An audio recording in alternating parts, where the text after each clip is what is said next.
All right. Good morning, all you cool cats and kittens.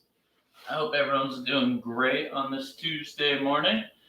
I am live on my IG at Stephen J. Cornelli and also live on my YouTube with my partners, The Lab. So feel free to tune in on either one of those and feel free to cross follow either one of those. You got good content coming from all over. So today, I wanted to go over some knee stuff, in particular because my first client, who wakes up at 6 a.m. every day to train with me, shout out to Lorinda, we were having some knee issues this morning. So I want to go over how to work on some knee stuff. So if you're we're gonna start sitting on the ground, mostly whatever's comfortable. If you need a pillow to prop your butt up on, I invite you to do that. And we're going to talk about the patella or the kneecap. So the patella is a floating bone. It's kind of heart-shaped and it sits right on top of your knee. And on the top of the patella or up in the thigh area, the tendon that connects to that is called your quadriceps tendon. And then on the bottom of the patella, the tendon, which is really a ligament that connects to it, is called your patellar tendon. All right. So what I want to go over is what movements can our patella do first. So you're going to take your forefinger and your thumb and your forefinger and your thumb, and you're going to put it on either side of that kneecap. And we're going to see if we can move the patella left to right just by pushing on it. All right. If you do this, this should create no pain. All right. If you're finding sensitive areas in when you're poking, try to just adjust your hands. See if you can push on places that aren't as sensitive. We'll come back to what those sensitive areas mean. And we're just moving left to right, left to right. Your patella should be able to move freely in this direction. If it can't, you should probably do more of this. And now we're going to try to move the patella up and down. So towards our foot, towards our thigh. All right.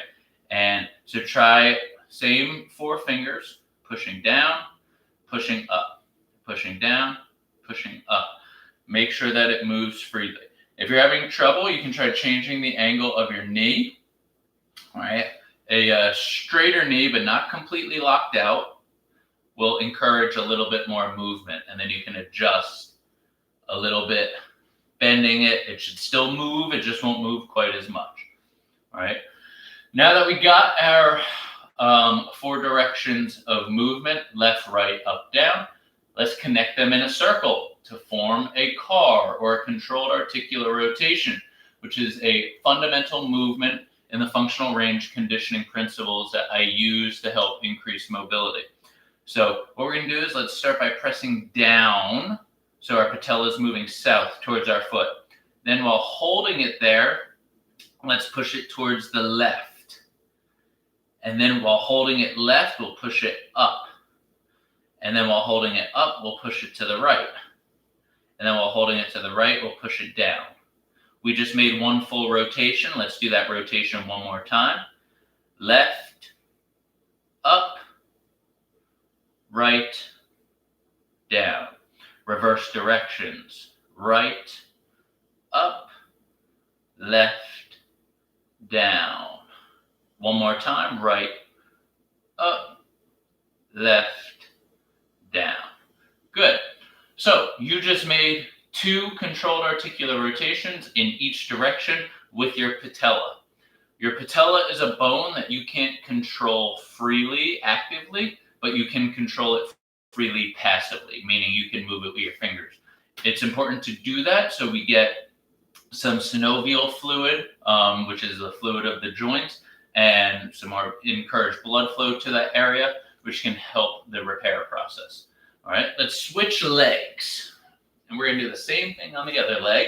We're just going to move our patella. Let's start by exploring the cardinal directions of the patella, east and west or left and right. Let's just push side to side. We are not perfectly symmetrical beings, completely normal. All right. What you should try to do is try to get them to move equally. all right? But you'll probably never be fully successful at that. But you should just continue to try so we have some sort of symmetry. Next, let's move it up and down. So we're just pressing the patella towards the foot and towards the hip, moving it up and down a little bit. Again, we should be creating no pain, all right?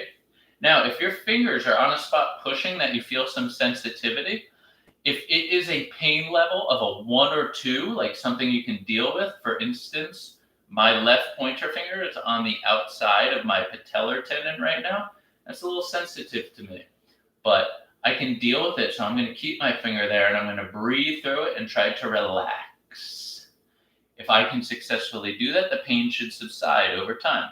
If not, it probably means that's too sensitive for you to deal with on your own.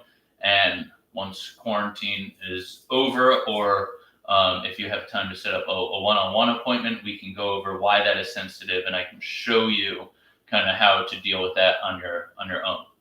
All right. But for now, just move your hands around and choose a different spot to move your patella from. Let's do a CAR now, controlled articular rotation. So I'm going to start with my patella push towards my foot or push towards the south. And then I'm going to hold it there and push it to the left. And then I'm going to hold it left and push it up north to my hip. And then hold it up north to my hip, push it to the right. South to the left, north to the right, south. I just made 2 rotations in one direction. Let's go the other way. To the right, north, to the left, to the left, to the left, south, east, north, west, south. So I just moved it in 2 full controlled articular rotations in the other direction. All right. Again, moving the patella is important. It is a good way to get blood flow to that area, and just make sure that those tendons and ligaments that are connecting that help the motion of the patella. All right. So now that we went over the patella, I want to go over the true knee joint, or where your femur meets up with your tibia and fibula. So tib fib is down here. These are your shin bones. Femur is your thigh bone. And they meet right here directly under the patella. And that is your knee joint. So let's go back to our right leg. And I want to start by going over a capsular CAR of that joint. So what that means is we are just going to learn to rotate that joint. And the way that you know you're doing this properly is, first you're going to find a little bony protuberance on your shin. It's a little thing that sticks out. That's actually where your patellar tendon connects to. This should be relatively easy for everyone to find. If you just travel about 2 inches south of your kneecap, there's a little bony protuberance there. It's called Gerdy's tubercle. It's one of my favorite tubercles of the body. We want that tubercle to move left to right if we do indeed rotate our knee joint. So how can we make that happen? Take your right pointer finger, put it under your right thigh on the outside, and you should be able to find a tendon underneath that thigh. That is the lateral tendon of your hamstring. It should feel like a steel wire or a rope. All right. Your left pointer finger should go under the medial aspect of that thigh, or that is the left side of that right thigh. There, you should be able to find another steel cable or wire. All right. If you find 2, you're weird. No, just kidding. There should be 2 there. Some people can feel both of them. Some people have more trouble. Whatever. Just try to find one of them. All right. Put your hand on that. Now, if I can activate this outer tendon by sending a signal from my brain to that tendon, that will cause Gerdy's tubercle to externally rotate. If I can, it will also cause that tendon to shorten. I can feel that light up. My finger should be able to feel the tension on that tendon change.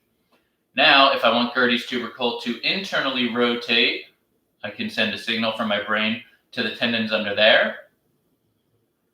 And my whole shin rotates the other way. All right, let's try to go back and forth here. We're going to go external rotation, nice and slow. Internal rotation, nice and slow. External rotation, nice and slow. Internal rotation, nice and slow. The most common mistake that people make is their foot starts to go. That's your ankle joint moving. If you cannot see your Gerdy's tubercle move side to side, it means your ankle joint is moving. The second most common mistake is that people will move their hip, and you'll see that by your thigh moving side to side. All right? We don't want to see that. We're trying to isolate the knee joint. I will tell you, if this is your first time doing this, this is very difficult. We don't typically know how to move our knee in rotation because we don't practice it very often. And the movement will be very small. So be patient. Small correct movement is better than large incorrect movement. Let's try a few more times here. Just a capsular car moving that knee side to side. See if you can get in touch with those tendons activating. And of course you can see my foot move because it's connected to my tibia fibula, but the rotation is most certainly happening up here because this is not moving independently of this. It's moving as a manifestation of this movement.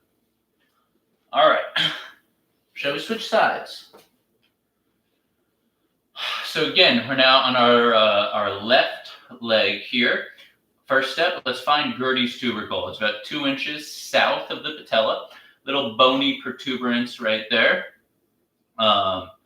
Anyone ever have Osgood-Schletcher's disease as a kid? That's another fun word to say. That's when people, growing kids, get pain in there. Anyway, I digress. So we're going to try to rotate that side to side. Let's use our left hand to find the tendon on the lateral side of our left leg. Our right pointer finger to find the tendon on the medial side of our left leg. And let's activate that lateral side to externally rotate my tibia fibula. And let's use my my nervous system to activate the medial side of that right leg to internally rotate the tibia fibula. Externally rotate, internally rotate. Externally rotate, internally rotate. Control, try to go with a little bit more intention and a little bit more tension. So intention just means focus on moving through every single millimeter of that small movement. And tension means I don't just want to see wiggles back and forth. I want to see slow control, like I'm actively flexing these hamstring muscles to help me rotate it. I am being conscious and tense about the movement. All right, good. That is a capsular controlled articular rotation for the knee. Capsular means it's just focused on the deepest layer of that tissue, which creates rotation. All right, let's finish off here with a little butterfly stretch. Bring those heels close to the body. Sit up nice and straight. All right. I know some people will get knee pain being in this position. That can stem from the hip, ankle, or knee.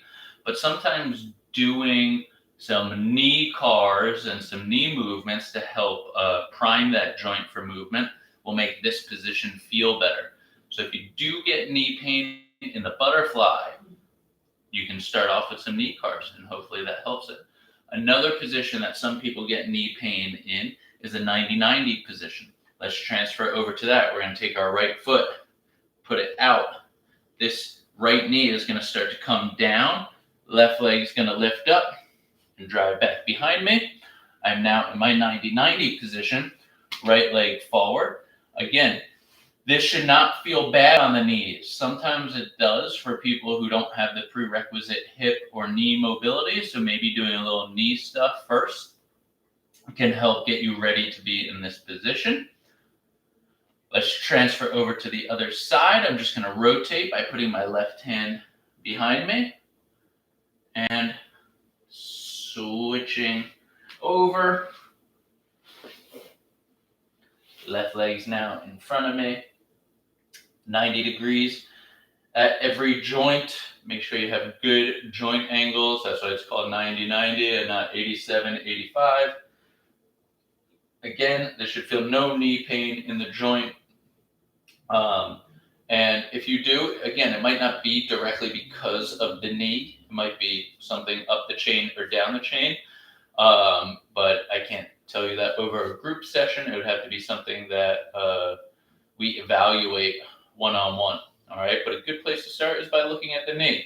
If that doesn't help, look at the hip, and we'll do more hip stuff as we go along on Tuesdays and Thursdays in our stretch class.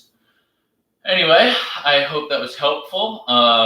Your homework for me is to practice those patellar cars at least one more time today, and shoot me a DM or a text message or email, whatever contact ways you guys have for me, to give me suggestions on what you want to see for stretch. If you guys feel any certain things in your body that you feel need to be stretched out or how to rehab stuff, feel free to shoot me a DM, give me some suggestions. All right. I hope you all have a great day. Get outside. It's supposed to be lovely here in Philadelphia. Take a nap like Stella over here, and we'll see you on Thursday, 7 a.m., same time, same place.